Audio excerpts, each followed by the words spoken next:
Lorsqu'on part en vacances, c'est habituellement pour se libérer l'esprit, décompresser ou profiter d'une liberté bien méritée.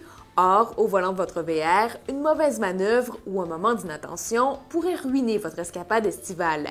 Il faut savoir que 50% des causes de réclamation en assurance sont dues à des collisions simples ou, si vous préférez, à des erreurs du conducteur. De plus, 26% de ces réclamations sont des pertes totales.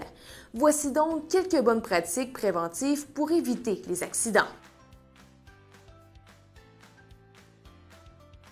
Maîtrisez les dimensions de votre équipement, largeur, hauteur, longueur et son porte-à-faux, qu'il s'agisse d'une autocaravane avec ou sans youyou ou d'une combinaison véhicule-tracteur-tracté. Inscrivez sur un papier ces dimensions en mètres et en pieds et gardez-les à bord de votre véhicule. Consultez-les avant de passer sous un viaduc, un poste de payage ou un passage aux douanes.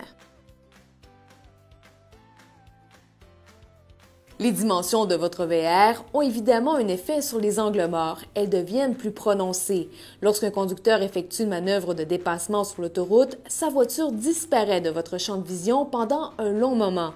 Afin d'atténuer ce phénomène, munissez-vous de bons rétroviseurs latéraux. Ces derniers vous seront également d'une grande utilité au moment d'effectuer une marche arrière.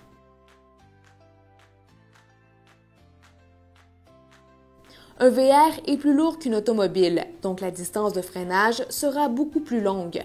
Assurez-vous d'avoir une bonne distance avec le véhicule qui vous précède.